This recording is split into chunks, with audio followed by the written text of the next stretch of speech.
Kebanyakan pendaki hanya memerlukan hikmat malim gunung apabila menyedari semakin jauh jarak pendakian. Di sebalik kejayaan, ada kisah pengorbanan hero sebenar di belakang tabir yang ramai tidak tahu.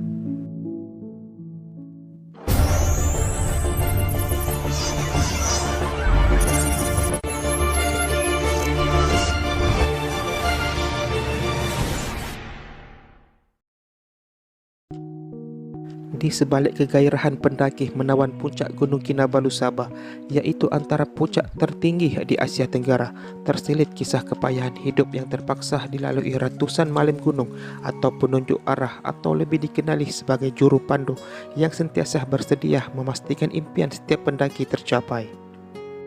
Ketika ini, ada 300 malim gunung dan 50 porter, yaitu individu mengambil upah mengangkut barang atau beg yang berdaftar dengan pengurusan taman-taman Sabah. Perkhidmatan malim gunung diuruskan mengikut sistem giliran dan secara purata. Setiap malim gunung hanya membawa pendaki antara 2 dan 3 kali sebulan.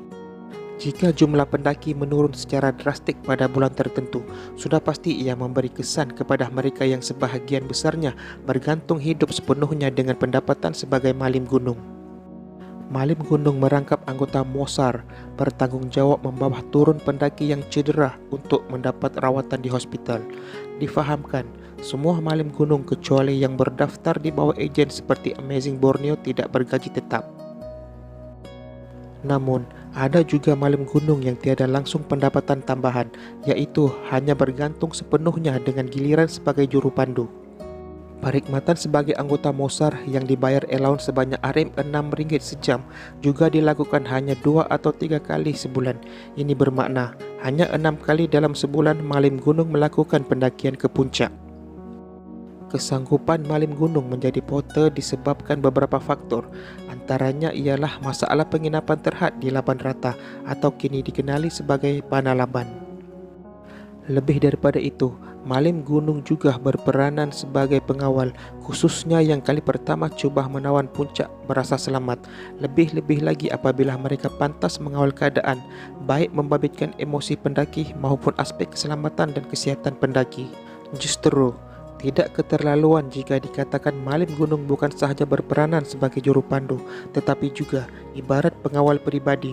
Tanpa mereka, pendaki pasti kehilangan arah dan yang paling penting, hilang semangat. Sebuah akhbar tempatan telah menemui salah seorang malim gunung yang dipercayai telah menyelamatkan seorang kanak-kanak dalam peristiwa gempa bumi tersebut. Malim Gunung Kinabalu yang dikenali selepas gambarnya menyelamatkan kanak-kanak warga Singapura yang cedera ketika gempa bumi di puncak Gunung Kinabalu pada 5 Jun lalu tersebar sehingga dia dianggap wira. Kini, selepas beberapa tahun berlalu, namanya masih menjadi sebutan dan dikenali bukan saja di kampung kelahirannya di Kundasang Ranau, malah diingati hingga ke Singapura. Walaupun namanya naik mendadak seperti selebriti, beliau tetap merendah diri dan menyifatkan dirinya masih seperti malim gunung lain yang mencari rezeki dengan membawa pendaki di Gunung Kinabalu. Sejak peristiwa itu, beliau sama seperti malim gunung yang lain, tiada pekerjaan kerana Gunung Kinabalu ditutup. Sepanjang 6 bulan tidak mendaki, beliau berkebun untuk cari pendapatan sampingan. Beliau dianggap wira dan diberi pelbagai penghargaan termasuk oleh pemimpin negara dan Singapura.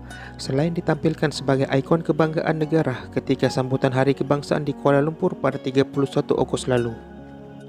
Begitu juga kesempatan diberikan oleh kerajaan Singapura yang membawa beliau ke negara itu untuk bertemu kanak-kanak yang diselamatkan. Sebilangan besar, malim gunung pernah bekerja sebagai porter yang mampu membawa barang pelancong sehingga seberat 50 kg dan mendaki sampai ke puncak Gunung Kinabalu tanpa sebarang masalah. Tugas porter memangnya penuh dengan cabaran dan memerlukan kekuatan fizikal dan mental, selain sebagai latihan untuk mereka membina kekuatan dan mengetahui selok-belok gunung sebelum menjadi seorang malim gunung. Kalau pikul tonggas itu biasa saja, selalunya barang pelancong yang porter pikul sehingga 3 beg boleh jadi sehingga 50 kg. Porter kebiasaannya akan memulakan kerja memikul barang pelancong di tapak tim pohon gate hingga ke laban ratah yang dianggarkan 6 km pendakian. Harga untuk membawa barang pelancong adalah RM10 untuk setiap 1 kilogram dan mereka perlu bekerja sebagai porter selama 2 tahun dan pernah sampai ke puncak Gunung Kinabalu melebihi 10 kali untuk layak menjadi seorang malim gunung.